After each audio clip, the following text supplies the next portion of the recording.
वह भी इसी तरीके से। हाँ, यह है कि थोड़ा सा उनका बेस अलग है, रीति रिवाजें भारत के हर 10 किलोमीटर के हिस्से में चले जाएंगे, एक नई रीत आ जाएगी, एक नई रिवाज आ जाएगी। तो हमारा जो भारत है बहुत सारी विविधताओं का देश होने के बाद भी इस देश के अंदर हम सब अमन चैन से रहते हैं। कहा जाता है कि इस्लाम के 56 देश हैं, तो उन 56 देशों की जनसंख्या को जोड़ लीजिए तो सबसे उन 56 देशों से ज्यादा मुसलमान भारत में रहते हैं, और 100 देशों की जनसंख्या को जोड़ लीजिए, उस बड़ी जनसंख्या के लोग हिंदू के रूप में भारत में रहते हैं। 140 करोड़ जो लोग हैं वह एक साथ रहने के बाद भी अगर इस धरती पर सबसे ज्यादा अगर कहीं शांति का प्रतीक है और कहीं शांति की मिसाल है तो वह सिर्फ भारत ही याद आता है। भारत ही एक ऐसा देश है, भारत ही एक ऐसा देश है जो कि इस्लाम की ओर से ये कहता है कि इस्लाम को मानने वाले अगर धरती पर एक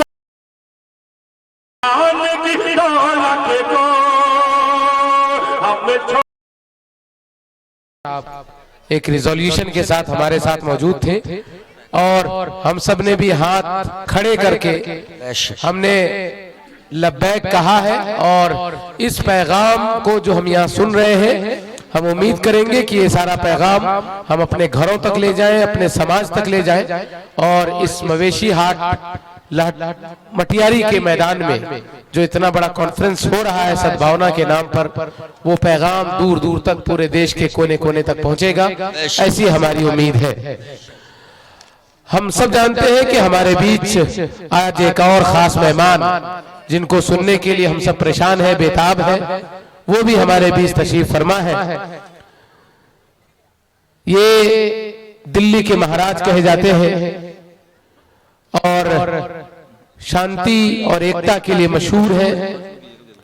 इन्होंने इसी शांति और एकता को फैलाने के लिए देश के कई हिस्सों का इन्होंने दौरा किया, जगह जगह जाकर इसी संदेश, एकता का संदेश देते हैं। आज हमारे बीच भी आए हैं। हम दिल की अनंत गहराइयों से आपका स्वागत करते हैं और हार्दिक अभिनंदन करते हैं इस अररिया की धरती पर। हमारा ये सौभाग्य है कि आज हमें आपका सानिध्य प्राप्त हो रहा है। मैं बड़े ही आदर के साथ और सम्मान के साथ आपसे अनुरोध करूंगा कि कृपया अपने कुछ शब्द आशीर्वचन के रूप में हमारे बीच प्रस्तुत करें। हमारे बीच मौजूद स्वामी आचार्य श्री देवेंद्र आर्य जी, जो स्वामी दत्तात्रेय नवनाथ मठ दिल्ली से हमारे बीच तशरीफ लाए हैं। स्वामी जी आपके बीच। स्वामी जी के इस्तेकबाल में 4 मिसरे में पढ़ने की कोशिश कर रहा हूँ कि तेरी निगाह अगर मेहरबा हो जाए, ये जमीन अभी आसमां हो जाए। मैं दुआ करता हूँ हर नमाज के बाद तमाम मुल्क में अमनो अमा हो जाए, तमाम मुल्क में अमनो अमा हो जाए। आइए हम सबके बीच स्वामी महाराज जी तशरीफ फरमा है, इनके संबोधन से हम सब महजूज हो।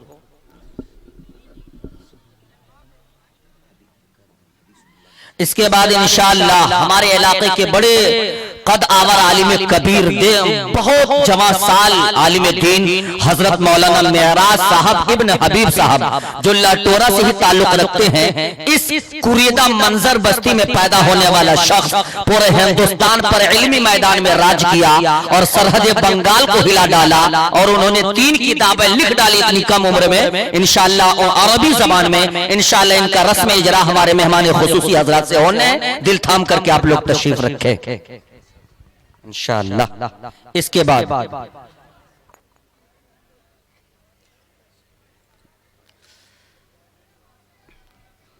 ओम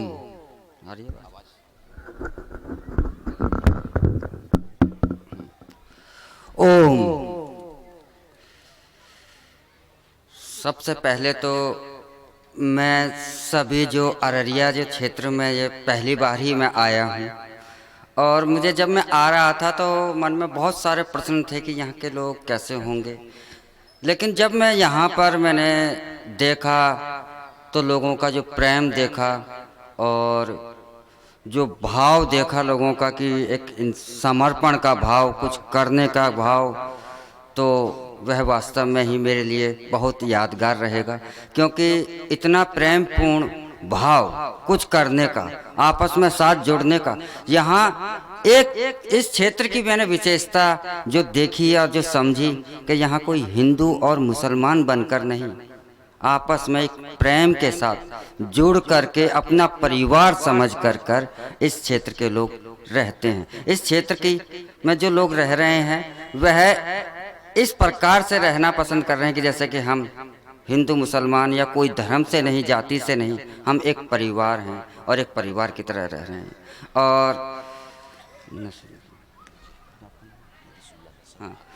और सबसे ज़्यादा तो मैं ये कहूँगा कि हदीसुल्लाह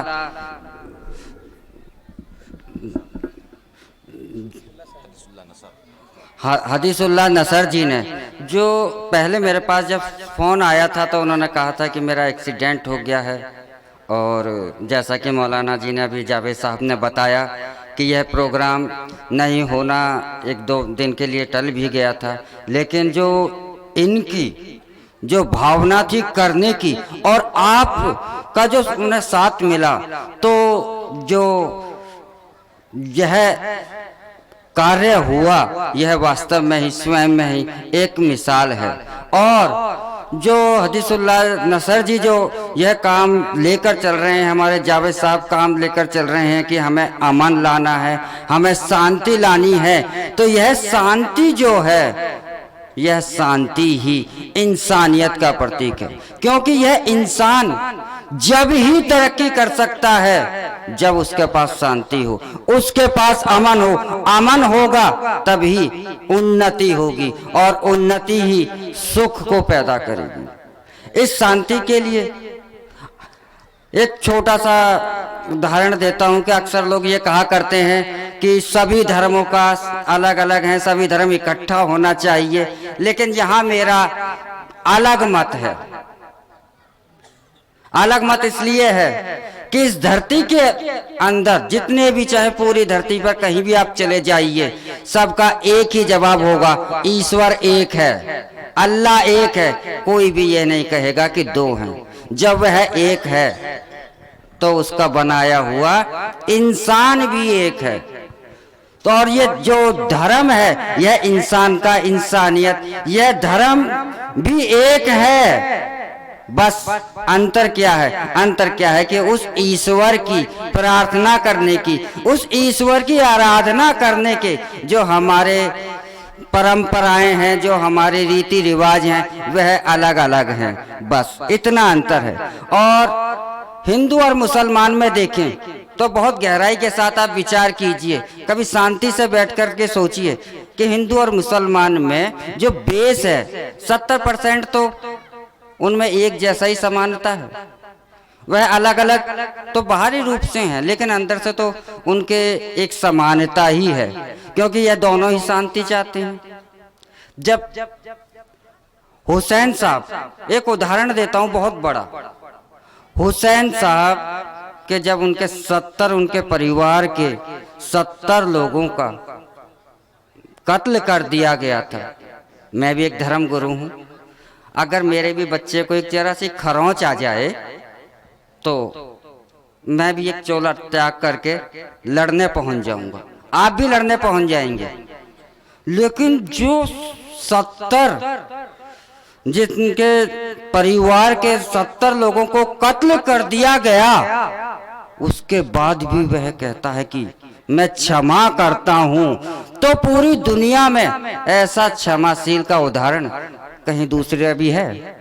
नहीं होगा। तो जिस इस्लाम के अंदर इतनी विकट स्थिति में आने के पर कि जब मनुष्य अपना आपा खो दे और वो क्षमा करने की हद से भी गुजर जाए, उस स्थिति में भी कोई क्षमा कर रहा है, तो ऐसे क्षमाशील, इतनी शांति को चाहने वाले वह हुसैन साहब जो थे, वह क्यों चाहते थे शांति? क्योंकि शांति से ही मानवता की उन्नति होती है। तो ऐसे ही जब भगवान कृष्ण ने जब दुर्योधन के पास पहुंचे कि मैं युद्ध नहीं चाहता, अगर 5 गांव भी दे दो तो भी युद्ध टल जाएगा, क्योंकि कृष्ण ने भी, भगवान कृष्ण ने भी कहा कि शांति ही सर्वोपरि है। लेकिन दोनों ही स्थितियों में शांति नहीं हुई, और युद्ध का तो एक ही मतलब होता है कि आपको विनाश ही होगा। युद्ध से कभी भी सुख प्राप्त नहीं होता है। आज देश के अंदर बहुत सारी चीजें चल रही हैं कि अभी पिछले कुछ दिनों में एक चर्चा का विषय भी होता है। अक्सर मैं कहीं भी जाता हूं भारत में, तो अक्सर लोग ये पूछते हैं कि जो हिंदू मुस्लिम चल रहा है, तो इससे हमारे देश का जो एकता है, सद्भाव है, यह बिखर रहा है। अरे हिंदू और मुस्लिम, आप एक पिछले 500 सालों का इतिहास उठाइए, हिंदू और मुस्लिम एक साथ रह रहे हैं। 1000 साल पहले का भी इतिहास उठाइए, हिंदू और मुस्लिम तब भी एक साथ थे। हिंदू और मुस्लिम कभी अलग हैं, कभी इतिहास को उठा लीजिए, कभी भी ये अलग हो ही नहीं सके और ना हो सकते हैं। हिंदू और मुस्लिम कभी भी अलग नहीं हो सकते। जैसे आपने पैसा देखा है ना, सिक्का देखा होगा, तो वह दोनों तरफ से छपता है, तो उसी प्रकार से हिंदू और मुस्लिमों का जोड़ है। हमारे पास इतिहास है, साथ रह रहे हैं, साथ ही लड़ रहे हैं, चाहे इनमें लड़ाई भी होती है। जब साथ रहते हैं तो कुछ मतभेद भी होते हैं परिवार के तरीके से, तो इसका मतलब यह नहीं है कि हम अलग हो गए। हमारी मान्यताएं एक जैसी हैं। जब शादी होती है तो हिंदुओं में भी भाई दूल्हा घोड़ी पर बैठता है, बैंड बाजे बजते हैं, सब इकट्ठे जाते हैं। मुसलमानों में कौन से अलग रीत है, वह भी इसी तरीके से। हाँ, यह है कि थोड़ा सा उनका बेस अलग है, रीति रिवाजें। भारत के हर 10 किलोमीटर के हिस्से में चले जाएंगे, एक नई रीत आ जाएगी, एक नई रिवाज आ जाएगी। तो हमारा जो भारत है, बहुत सारी विविधताओं का देश होने के बाद भी इस देश के अंदर हम सब अमन चैन से रहते हैं। कहा जाता है कि इस्लाम के 56 देश हैं, तो उन 56 देशों की जनसंख्या को जोड़ लीजिए तो सबसे उन 56 देशों से ज्यादा मुसलमान भारत में रहते हैं, और 100 देशों की जनसंख्या को जोड़ लीजिए, उस बड़ी जनसंख्या के लोग हिंदू के रूप में भारत में रहते हैं। 140 करोड़ जो लोग हैं, वह एक साथ रहने के बाद भी अगर इस धरती पर सबसे ज्यादा अगर कहीं शांति का प्रतीक है और कहीं शांति की मिसाल है, तो वह सिर्फ भारत ही याद आता है। भारत ही एक ऐसा देश है, भारत ही एक ऐसा देश है जो कि इस्लाम की ओर से ये कहता है कि इस्लाम को मानने वाले अगर धरती पर एक साथ सबसे ज्यादा रहते हैं तो वो भारत है। और भारत का हर मुसलमान इस्लाम जो है वो शांति का संदेश देता है। इस्लाम शांति चाहता है, इस्लाम युद्ध नहीं चाहता, सनातन युद्ध नहीं चाहता, इस शांति चाहता है, क्योंकि हम सब मिल करके शांति के साथ उन्नति करें। और हमारे बीच में जो माहौल जो बनाया जा रहा है, इस पे एक छोटी सी कहानी बताता हूँ, जरा विचार ध्यान से समझिएगा। कि गिद्ध जो होता है ना, जो जानते होंगे आप सभी शायद, तो गिद्ध के जो बच्चे कहते हैं कि आज मांस खाने की इच्छा है, मनुष्य का मांस खाना है आज, तो गिद्ध कहता है कि ठीक है, शाम को मिल जाएगा। क्या करता है गिद्ध, एक गाय का मांस का टुकड़ा उठाता है और जाकर के मस्जिद में गिर देता है, वो मंदिर में गिर देता है, सॉरी। और एक सुअर का टुकड़ा, मांस का टुकड़ा उठाता है, जाकर के मस्जिद में गिर देता है। बस इतना सा काम उस गिद्ध ने करा। शाम को बच्चे कहते हैं हमें तो मानव का गोश्त इतना ज्यादा थोड़ी चाहिए था।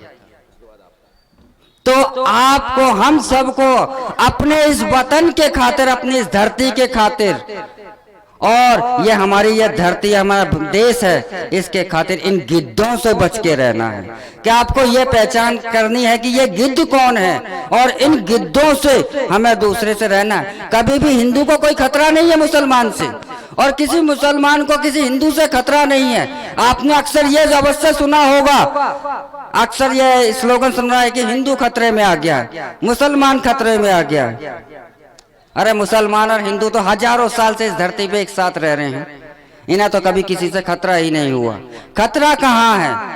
खतरा तो एक छोटा सा मैं आप लोगों पे यहाँ पे विचार करने के लिए कहूँगा। खतरा तो हमारे सनातन संस्कृति में आ गया है। खतरा क्या है? खतरा मुसलमान को क्या खतरा है? उसे यह कहा जाता है कि अगर तुम्हारी जो रीति रिवाजें हैं जो इस्लाम से संबंधित हैं उनको तोड़ दिया जाएगा, उन्हें नहीं करने दिया जाएगा। हिंदू से भी कहा जाता है कि तुम्हारी जो सनातन की रीति रिवाजें हैं वह नहीं करने दी जाएंगी।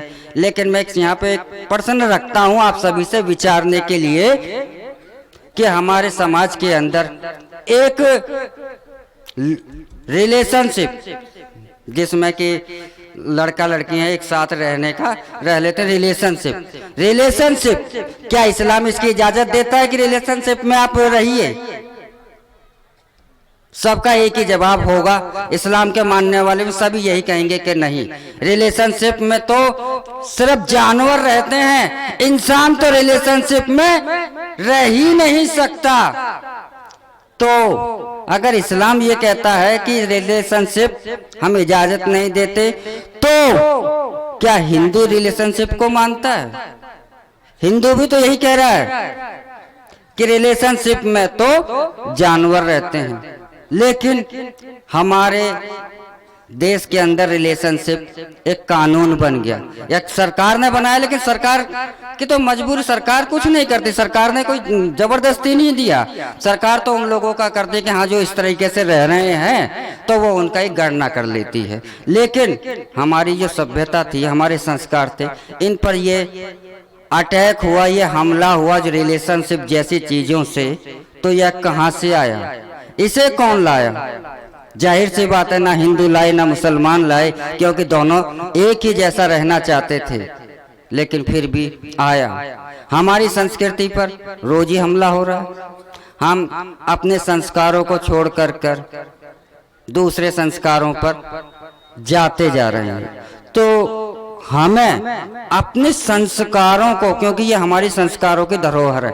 आज का एक वाकया है कि दोपहर में ही शायद हम भोजन कर रहे थे, तो एक जो आजकल जो चलन है कि मेज और चम्मच का, एक उदाहरण थोड़ा सा विचार कीजिएगा कि मुसलमानों के अंदर भी जमीन पर दस्तरखान बिछाकर बैठने की आदत, खाना खाने की और हाथों से ही है, और हिंदुओं के अंदर भी अपना हाथ से ही खाना खाने की आदत है। दोनों एक ही तरीके से खाना खाते हैं, लेकिन हमें चम्मच कौन पकड़ा गया? ये चम्मच कहाँ से आ गई हमारे बीच में? एक दूसरे ने तो नहीं पकड़ाई। लेकिन अमेरिका में जो वो चम्मच से खाना खाते थे वो हाथ से खाना खा रहे हैं, क्योंकि उन्हें समझ में आ गया कि हमारा जो 5 तत्व, जो हमारे शरीर का स्ट्रक्चर है ना 5 तत्वों से, जिसे हम भगवान कहते हैं। भगवान का मतलब होता है भा से भूमि, गा से गगन, वै से वायु, आ से अनिल, ना से नीर। तो इन 5 तत्वों से निर्मित प्राणी, तो ये हमारी 5 उंगलियां जो होती हैं, तो इन 5 उंगलियों से जब भोजन हम करते हैं तो हमारे शरीर को ऊर्जा प्राप्त होती है। यह बात इस्लाम वाले भी जानते हैं, इसलिए उन्होंने अपने चम्मच बनाना वह भी जानते थे, लेकिन उन्होंने चम्मच नहीं बनाई। यह बात सनातन के लोग भी जानते थे, चम्मच बनाना दोनों जानते थे, लेकिन उन्होंने अपने संस्कृति में चम्मच नहीं लाए, क्योंकि उन्हें पता है कि हमारे को ऊर्जा कहाँ से मिलती है। लेकिन हमने अपने उन संस्कारों को छोड़ दिया। आपको छोटी सी बात और एक बताता हूँ, पान खाने की।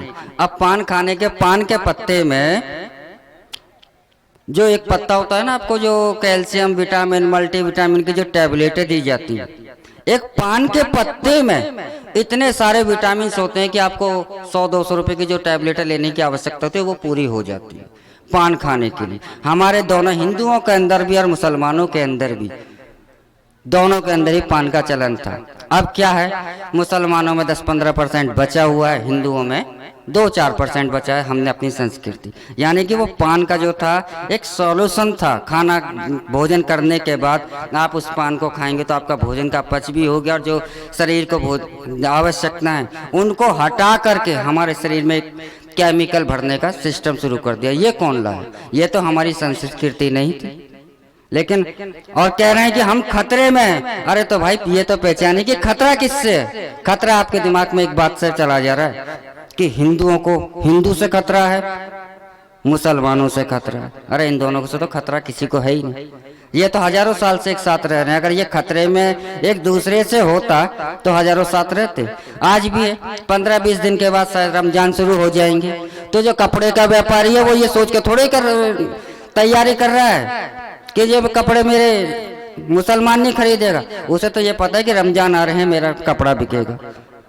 मिठाई वाला अपनी मिठाई के लिए रख रहा, चाहे वो हिंदू हो मुसलमान, उससे कोई मतलब नहीं, उसे तो त्योहार से मत। तो हम जब ईद दिवाली आती है तो हम त्योहार भी इकट्ठे मनाते हैं, सब कुछ इकट्ठा मनाते हैं। तो हमारे में ये भेद कहाँ से आ रहा है?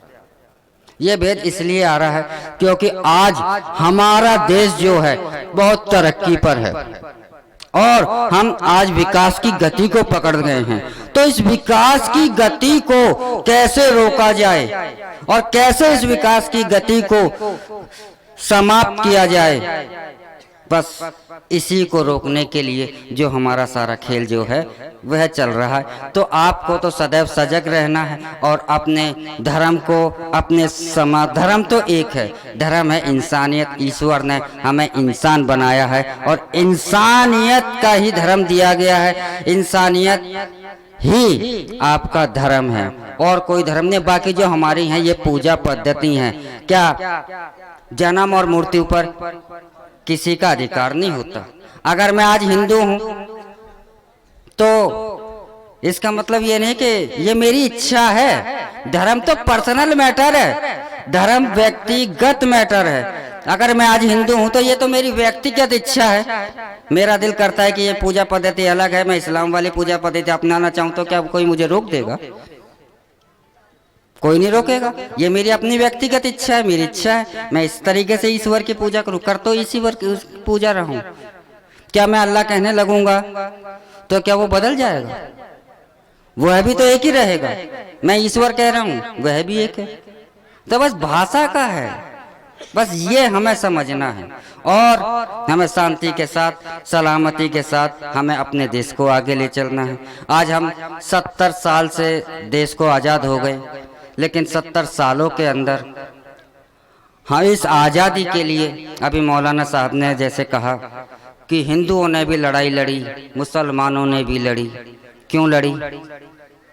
क्योंकि यह देश हमारा है। हमारे से मतलब हिंदू और मुसलमान से नहीं है कि अक्सर जैसे कि लोग मैं हिंदू हूं तो बोलेंगे कि ये हिंदू अपना ही कह रहे हैं। ये युद्ध है, ये हमारा है। तो इसलिए हिंदू और मुसलमान सब ने लड़ाई लड़ी, लेकिन आजादी की लड़ाई लड़ने के बाद हम शारीरिक रूप से आजाद हो गए, मानसिक रूप से हम गुलाम ही रहे। हमने जो आज़ादी का रो था ना वो रोक दिया, हम पूर्ण रूप से आज़ाद नहीं हुए। आज भी है, हम अपनी संस्कृति छोड़ करके, जब ये संस्कृति ये बनाई थी तो मैकाले ने एक बात कही थी हिंदुस्तानियों के लिए, 1860 की बात है, बहुत गहराई से जरा ध्यान दीजिए कि यह ऐसी शिक्षा पद्धति है कि शिक्षा पद्धति को पढ़ने के बाद हिंदुस्तान के लोग शिक्षित हों या ना हों ये तो मुझे नहीं पता, लेकिन हिंदुस्तान के लोग इस शिक्षा पद्धति को पढ़ने के बाद दिमाग से ईसाई होंगे और शकल से हिंदुस्तानी होंगे। और आप भी आपने देख लीजिए, तो आपके धर्मों पर, हमारे धर्मों पर हमला कौन कर रहा है? हमारी जो मानसिक साइकोलॉजी है ना, जो हमें भर दी गई है, वह हमारे को हिंदू मुस्लिम या किसी जो भारत के जो भी धर्म है इनसे किसी को खतरा नहीं है, क्योंकि ये तो सब एक दूसरे में रचे मिले हैं। भारत के अंदर, हमारे देश के अंदर, हमारी 140 करोड़ आबादी है, क्या 10-20 करोड़ हिंदू और मुसलमान ऐसे रिश्ते होंगे जिनका कि आपसी में रिश्ता है, संबंध है, शादी संबंध है, रिश्तेदारी है? ऐसे भी 10-20 करोड़ लोग परिवार। तो हमारे तो संबंध, रिश्ते, सब कुछ एक जैसे हो चुके हैं, बस हमारी पूजा पद्धति अलग है। इसलिए अपने मन में ये भाव न रखते हुए कि हमारा धर्म अलग है, धर्म हमारा अलग नहीं, हम एक हैं, यह धरती हमारी एक है और हमें इस धरती को जन्नत बनाना है, हमें इस धरती को स्वर्ग बनाना। आज भी स्वर्ग है, आज भी धरती स्वर्ग है, क्योंकि जिस स्थान पर शांति हो चाहे चटनी से ही रोटी क्यों